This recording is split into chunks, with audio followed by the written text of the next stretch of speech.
तो 69 का जो साल जो था वो मेरी लाइफ का टर्निंग पॉइंट जैसे कहते हैं आप, कि वहां से किस्मत ही बदल गई। 69 से पहले मेरे पेंटिंग्स की 5 प्रदर्शनियां हो चुकी थी, यानी समझो कि 50,000 रुपये मेरे डूबे थे। अब बीवी परेशान, क्योंकि आप छोड़ो पेंटिंग को, कुछ और धंधा करो, कब तक करते रहोगे। किसी तरह समझा पटाकर 5 तक तो लेकर आया मैं। अब ये आखिरी था, मैंने कहा ये आखिरी है, अगर ये फ्लॉप हो गया तो फिर हम गांव चले जाएंगे। सूरत शहर हमारा जो है, सूरती सरनेम जो आई है, तो हम वापस सूरत चले जाएंगे, वहाँ कुछ खेती बाड़ी करेंगे। तब खेती बाड़ी वहाँ थी है वहाँ, तो वो तो दुआएं मांगने लगी। वो बेचारी नमाजी बीवी है कि कैसे फ्लॉप हो कामयाब नहीं होना है इसको, कि होगा तो फिर यहाँ फंस जाएंगे। बोले एक बार हो जाएगा कामयाब, फिर यानी स्ट्रगल चलता रहेगा ये। और वो exhibition super super super super hit हो गई। सुपर हिट से मेरा मतलब ये है कि अपने सारे पेंटिंग बिक गए, एक भी बचा नहीं। एयर इंडिया वालों ने 3-4 खरीदे। अच्छा, ये 69 में जब 5 फ्लॉप शो कर चुका था और ये ओपनिंग होने वाली थी, तब एक ज्योतिषी मुझे मिला था और मैं बैठा हुआ था किसी होटल में, और जहांगीर गैलरी में ही थी वो, काफे जैसा। वहाँ चाय पी रहा था और वो आके सामने बैठा, कोई पहचान नहीं, कुछ नहीं, और मुझसे कह रहा है आप विदेश जा रहे हैं। अब मैंने कहा मेरी जेब में घर जाने के लिए बस का किराया नहीं है, पहले मुझे वो दे दे, नहीं तो मुझे चल के जाना पड़ेगा।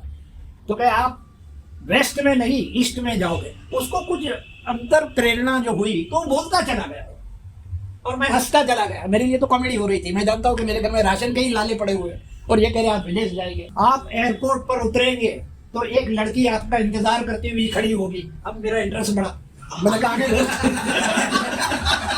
बता। तो उन्होंने वहां तक बताया कि उस लड़की के चेहरे पर चश्मे नहीं होंगे, ये यहाँ तो बताया। और फिर वो उसके रास्ते गया, मैं अपने खुश होता हुआ कि भी फॉरेन जाऊंगा, ये वो गलतफहमी हो जाती है ना, सपने शुरू हो गए।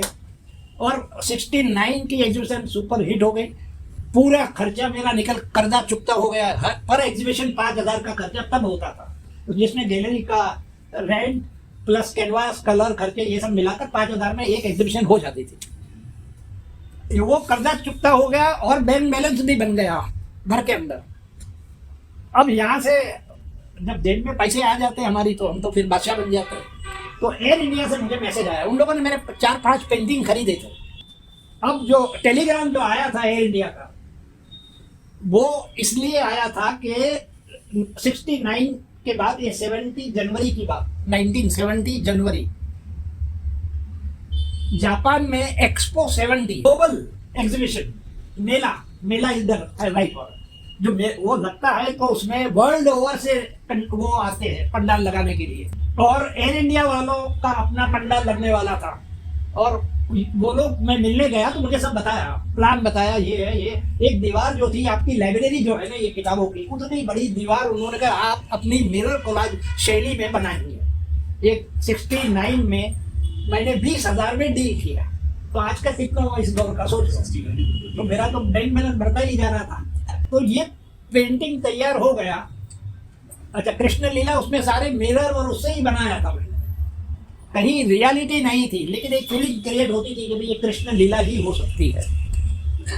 जब तैयार हो गया तो लोग देखने आए अप्रूवल के लिए कि भाई कुछ करेक्शन है, कि अच्छा बना है कि नहीं बना है, कि एडवांस मुझे पहले तो दे दिए थे 5,000 रुपये।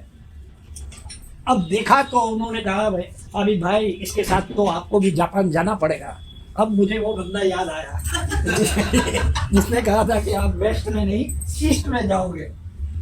लेकिन तो ये अब यहाँ इन लोगों ने कहा जाना पड़ेगा, तो मैंने कहा ठीक है जाना पड़ेगा, तो चलेंगे हम भी साथ में। इस बहाने जापान भी देखने को मिलेगा और ये अपना क्या पता लड़की भी मिल जाए। हाँ, लड़की मिली।